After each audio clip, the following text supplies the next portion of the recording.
लेकिन सर वेदांता मुझे डिस्कस करना है आपके साथ आज। सर इसमें एडजस्टमेंट दिखेगा, डीमर्जर का असर देखने को मिलेगा या फिर एडजस्टमेंट देखने को मिलेगा।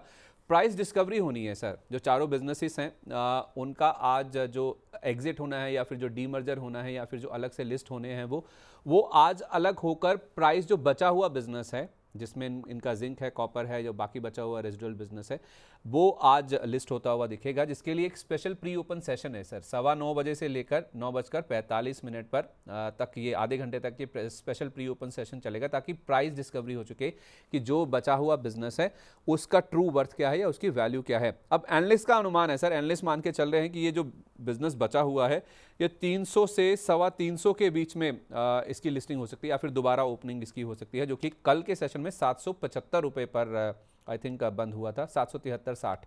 तो 4 कारोबार के डीमर्जर के बाद आज जो ये बची हुई कंपनी है उसका आज एडजस्टमेंट हमें दिखेगा, जिसमें पावर, एल्यूमिनियम, तेल गैस, आयरन और ये सारे कारोबार जो हैं ये अलग हो गए हैं। आज जो बची हुई कंपनी है उसकी लिस्टिंग होनी है। सर आपका क्या एक्सपेक्टेशन है, बैक ऑफ द एनवेलप कोई कैलकुलेशन आपकी जिससे पता चल सके कि रेजिडुअल बिजनेस की वैल्यू कितनी है, कहाँ पे लिस्ट हो सकता है, या अनुमान क्या है? नहीं देखिए, अनुमान तो देना मुश्किल है, लेकिन मैं यही कहूंगा कि जो बिजनेसेस आगे अच्छे चलेंगे उसमें एल्यूमिनियम और ऑयल बिजनेस मेरे ख्याल से काफी स्ट्रांग रिस्पांस मिलेंगे।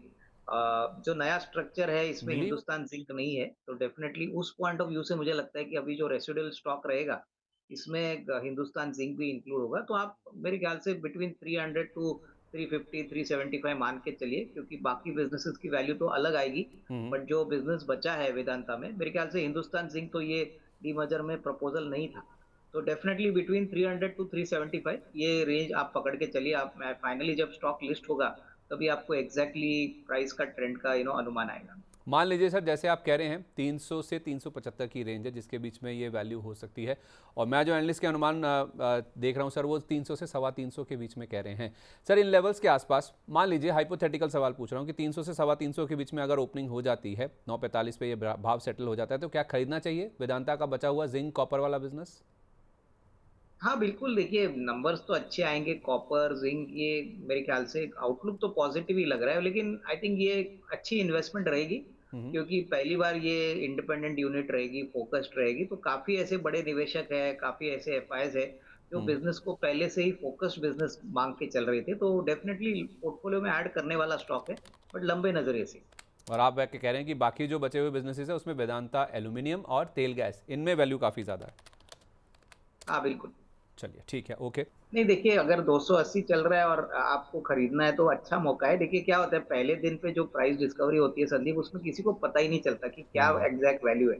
ये तो अंदाज से लोग वैल्यू लगाते हैं, और मुझे लगता है कि आपको अगर लंबा इनिंग्स खेलनी है तो 280 पे तो बहुत अच्छी वैल्यू बनती है। लेकिन इस बार आपको आपका खुद का डिसीजन यूज करना है। मुझे तो काफी अट्रैक्टिव लग रही है, और कहीं ना कहीं मार्केट इनको अपने नंबर्स के ऊपर ही फाइनली इवेल्युएट करेगा, बट 280 डेफिनेटली अट्रैक्टिव लग रहा है। तो जिनके पास लिक्विडिटी है उनको मौका जरूर पकड़ना चाहिए। और डिस्क्लोजर के बारे में मैं ये कहूंगा कि जो भी शेयर्स आज हमने आपके शो पे कहे हैं, हो सकता है हमारे क्लाइंटों को हमने वही शेयर्स बताए, बट पर्सनल लेवल पे मेरी कोई पोजीशन नहीं। सर वैसे ना मैं कोटक सिक्योरिटीज़ की एक रिपोर्ट पढ़ रहा था, ये दिखाइए, ये वाला चार्ट दिखाइए, ये वाला 282 रुपये के आसपास की वैल्यू दी थी सर उन्होंने। ये जो रेजिडुअल बिजनेस है ना, या पेरेंट कंपनी कह लीजिए, या जिंक कॉपर जो बचा हुआ कारोबार है, तो उन्हीं लेवल्स के आसपास ही खुल रहा है सर। तो बाजार कहीं ना कहीं एक्सपेक्ट कर रहा था कि 64% के आसपास का। एनएससी के पेज पर जाइए और वेदांता देखिए, वहाँ पे आपको दिख जाएगा 280 रुपये का प्राइस, जो प्री ओपन में प्राइस चल रहे हैं ना, ये प्राइस नहीं है, मतलब ये ट्रेडेबल प्राइस नहीं है, ये प्री ओपन में जो अभी घमासान चल रहा है ना बुल्स और बियर्स के बीच में या फिर प्राइस डिस्कवरी करने वालों के बीच में, ये मैं आपको दिखाना चाह रहा हूँ। ये पेरेंट कंपनी का देखिए सर, 282 रुपये का जो अनुमान था, एनएससी के पेज पे जाके देखिए, आपको 280 रुपये का ये सर प्राइस देखिए आ गया। 64% के सर एडजस्टमेंट के साथ खुला, यानी कि जो 4 बिजनेसेस हैं उनकी वैल्यू कुछ 64% के आसपास बाजार ने असाइन की है। अभी ये प्राइस 9:45 पे जाके सेटल होगा, लेकिन सर 280 जैसे आप कह रहे हैं लुक्रेटिव प्राइस है, तो सच में अगर इन्हीं लेवल्स पे सेटल हो गया तो मतलब ले लेना चाहिए लॉन्ग टर्म के लिए, राइट? नहीं बिल्कुल, देखिए आप ये बात समझ के लिए, वैसे तो 945 तक ये ट्रेडिंग विंडो हाँ है। हाँ हाँ। बट आपको कोई भी ऐसी अपॉर्चुनिटी पे एग्जैक्ट प्राइस इसकी क्या फेयर वैल्यू है वो पहले दिन पे तो आपको पता नहीं चलेगी मेरे ख्याल से। बिल्कुल। देखिए जब इंडिपेंडेंट यूनिट लिस्टेड होगी और इंडिपेंडेंट यूनिट्स के नंबर आएंगे तभी आपको आगे समझ में आएगा कि आगे का पोटेंशियल क्या है। बट 280 275 में अगर आपको मिलता है तो एटलीस्ट थोड़ा सा आपको एंट्री करनी चाहिए, कम से कम पूरा 100% नहीं तो कम से कम 25-30% तो आप एलोकेट कर सकते हो। बिल्कुल, अगर आपका मेटल कारोबार में जिंक कॉपर जैसे बिजनेसेस में व्यू है, अच्छा लेवल है 270 200 275 280 का, जहां पर आप इसमें खरीदारी कर सकते हैं। वेदांता सर एक बार दिखा दीजिए, एडजस्टेड प्राइस हमारे सामने आ गया सर 200 289.50 पे खुला, 292 का इसने हाई भी टच किया, 271 तक भी नीचे फिसला। सर ये एडजस्टेड प्राइस है, आज स्पेशल प्री ओपन सेशन वाला प्राइस आपको बता रहा हूँ। ये अभी सर 274 के आसपास है। क्या करना चाहिए सर? रेजिडुअल बिजनेस लेना चाहिए इस भाव पर? सही वैल्यू है? Sir clear case, sorry sir, clear case है, आप लोग सबके पास है। अगर नहीं है तो मैं कहूंगा कि स्टैगर्ड मैनर में लीजिएगा। और ये मैं क्यों बोल रहा हूं स्टैगर्ड मैनर में लीजिएगा, I am not doubting this company at these valuations. What I am doubting about is if the market crashes, क्योंकि सर एक चीज और मैं ऐड कर देता हूं, 10 बजे आप 23,800 के लेवल को टच करने जा रहे हैं। अगर ये 23,800 के लेवल के नीचे ट्रेडिंग 11:30 बजे के पहले पहले होने लग जाती है, फिर आप आज अच्छी ब्लीडिंग देख सकते हैं मार्केट के अंदर।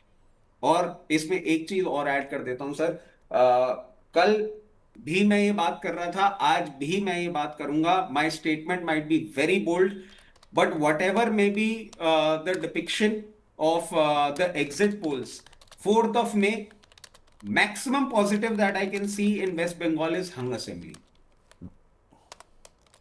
हंग असेंबली, That is the शंकु। maximum positive. अच्छा, वैसे आपका अनुमान क्या है बुल सर केस या मुझे बेयर नहीं केस में? लगता टीएमसी, मुझे नहीं लगता टीएमसी हिल सकती है। अच्छा, मतलब बीजेपी की स्थिति मतलब उतनी मजबूत है नहीं जितनी एग्जिट पोल्स में दिख रही है। सर वैसे तो मजबूत हुई है, मतलब आप ये देखिए जिस तरीके से उन्होंने सारे वहां पे कार्यक्रम किए हैं, स्थिति मजबूत हुई है, बट कहां से उठकर आ रहे हैं। और सर एक चीज है, दीदी का होल्ड बहुत स्ट्रांग है। मतलब मेरा तो, क्योंकि हम लोग का ऑफिस है वहां पे, मेरा ननिहाल है वहां पे, और हमें तो डे वन से ये बात बोल रहे थे कि भाई तुम अगर बहुत ही ज्यादा खुश होना चाहते हो तो चलो तुमको ये बोल देते हैं हंग असेंबली आ सकती है।